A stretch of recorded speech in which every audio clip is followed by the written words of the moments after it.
दक्ष के घर पर भगवती की कृपा प्रसाद से साक्षात जगदम्बिका कन्या बनकर के अवतीर्ण हुई। और जब भगवती का पदार्पण दक्ष के घर पर हुआ तो दक्ष का वैभव, दक्ष का ऐश्वर्य त्रिभुवन में व्याप्त हो गया, त्रिभुवन में विराजमान हो गया। देश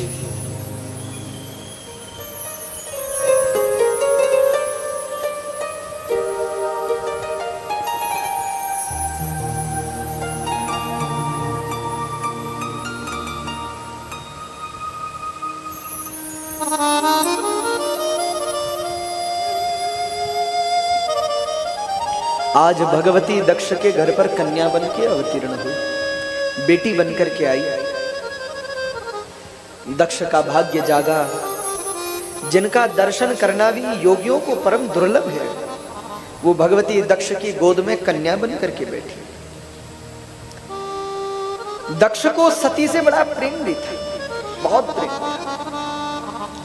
भगवती का नाम भी सती ही रखा गया। धीरे धीरे सती बड़ी हुई।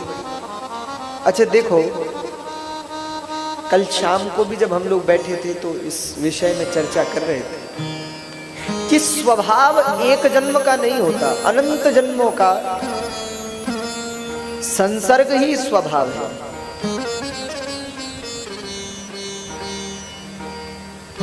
इस जन्म में जैसा आपका स्वभाव है, पूर्व जन्म में भी ऐसा ही रहा होगा। थोड़ा बहुत ऊपर नीचे होगा, नहीं तो ऐसा ही होगा। स्वभाव नहीं बदलता, स्वभाव स्थिर होता है। और स्वभाव बदलने में, उसको बदलना इतना सरल भी नहीं। स्वभाव को बदला तो जा सकता है, पर बहुत कम, बहुत ज्यादा किसी के स्वभाव को आप नहीं बदल सकते। आप किसी के भाग्य को बदल सकते हो एक बार के लिए, किसी के कर्म को भी बदला जा सकता है, किसी के गुण और दोष को भी बदला जा सकता है, पर किसी के स्वभाव को बदलना बड़ा कठिन है। इतना सरल नहीं, स्वभाव को बदलना बड़ा कठिन है। तो हमारे कहने का आशय है, भगवती अभी बालिका है, छोटी सी कन्या, और बचपन से ही कैसा गुण है भगवती में, तो अपनी सखियों के साथ मिलकर मिट्टी का शिवलिंग बनाती है बचपन से। और उस शिवलिंग की पत्र से, पुष्प से जैसी पूजा आती है वैसी पूजा करते हैं। शिव के प्रति जन्म से ही अनुराग है सती के मन में, बचपन से ही प्रेम। सती धीरे धीरे बड़ी हुई। एक दिन राजा दक्ष के घर पर ब्रह्मा जी का पदार्पण हुआ। ब्रह्मा जी पधारे, और जब ब्रह्मा जी दक्ष के घर पर आए तो ब्रह्मा जी ने दक्ष को देखा तो दक्ष ने ब्रह्मा जी को प्रणाम किया, ब्रह्मा जी ने आशीर्वाद दिया। साथ में नारद जी भी है। अब दक्ष ने कहा, पितामह, पिताजी आप मेरी बेटी को भी आशीर्वाद दे दीजिए ना। तो सती को भी बुलवाया। सती आई, ब्रह्मा जी को प्रणाम किया, ब्रह्मा जी ने आशीर्वाद, और आशीर्वाद देके क्या कहा, हे सती, जिसे तुम चाहती हो और जो तुम्हें चाहते हैं वो जल्द ही तुम्हें पति रूप से प्राप्त हो, ऐसा हमारा आशीर्वाद। तो सती बड़ी प्रसन्न हुई। अब दक्ष ने पूछा कि पिताजी आप मुझे ये बताइए कि हमारी बेटी किसे चाहती है और हमारी पुत्री को कौन चाहता है। तो ब्रह्मा जी ने कहा, हे दक्ष, लगता है तुम भूल गए हो, ये कन्या कोई सामान्य कन्या नहीं है, वही जगदम्बिका है जिसकी तुमने तपस्या की थी, वही तुम्हारे घर बेटी बन के आई। और शक्ति के पति तो शिव ही हो सकते हैं, और कौन हो सकता है। इनका जन्म ही शिव को प्राप्त करने के लिए हुआ है। इसलिए हे सती, तुम भगवान शिव को पाने का प्रयास करो, तप करो, व्रत करो।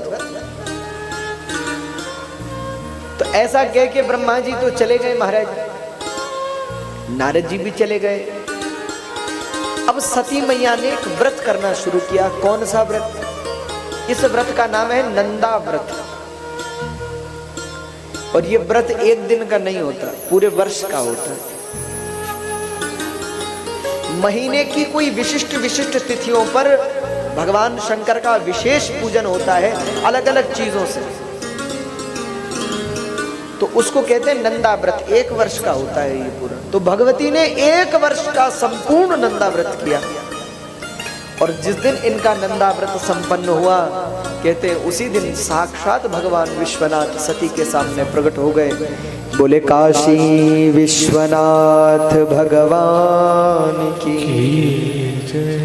शंकर जी ने कहा सती हम प्रसन्न हैं, मांगो तुम्हें क्या चाहिए। अब जब शंकर जी ने ऐसा कहा तो सती जी कुछ न कहे। बड़ी लज्जा है सती जी को बोलने में कि क्या कहूं। तो सिर झुका लिया, हाथ जोड़ लिया, प्रभु आप तो सर्वज्ञ हैं, आपसे क्या छिपा है, इसीलिए प्रभु मुझ पर कृपा कीजिए, मुझ पर करुणा कीजिए। शंकर जी ने कहा सती कृपा भी करेंगे करुणा भी करेंगे, पर चाहिए क्या। तो सती जी लाज के मारे क्या कहे कि मैं आपसे विवाह करना चाहती हूं, कैसे कहे। तो सती जी ने कहा हे प्रभु आप तो सब जानते ही हैं, अब परीक्षा मत लीजिए, मुझ पर कृपा करिए। भगवान शंकर ने आशीर्वाद देते हुए कहा सती तो हम तुम्हें आशीर्वाद देते हैं। क्या। बोले तुम हमारी पत्नी बनो, ये आशीर्वाद। सती मैया बड़ी प्रसन्न हो गई।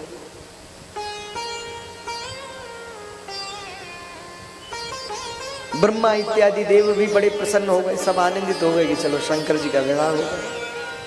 और ब्रह्मादि देवों ने शंकर जी को बधाई भी दी कि बस प्रभु अब तो विवाह होगा। इधर भगवान शंकर ने सती से कहा कि अब तुम तपस्या बहुत हो गई, अब घर लौटो और शुभ समय आने पर हम तुम्हारे पिताजी से बात करेंगे और विवाह करेंगे। तय हो गए। कहते महाराज शंकर जी अंतर्धान हो गए, सती जी वापस लौट आई, प्रसन्न होने लगी। यहाँ कैलाश में ब्रह्मा भगवान विष्णु और सब देवी देवता प्रकट हो गए और सब शंकर जी को बधाई देने लगे, सब मंगल गीत गाने लगे।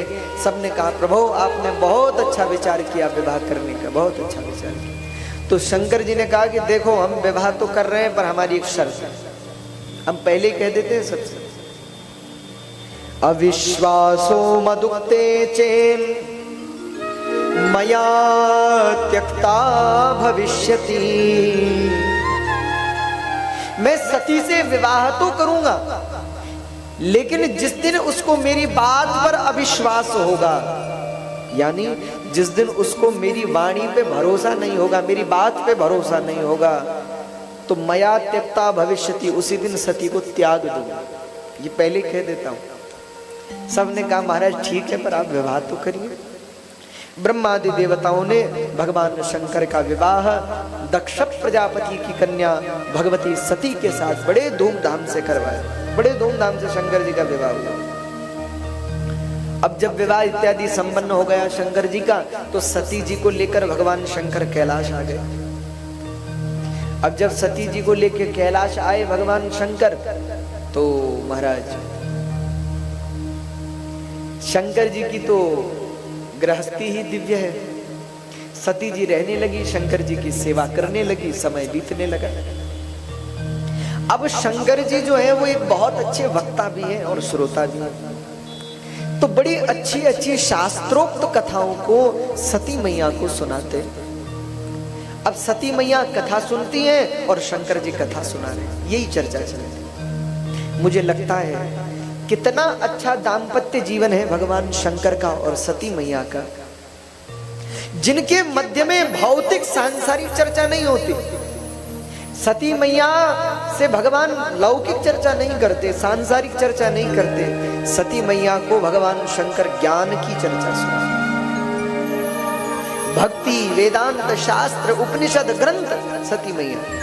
तो शंकर जी और सती मैया की जोड़ी बहुत अच्छी हो गई। क्यों? सती मैया सुनती हैं, शंकर जी सुनाते हैं।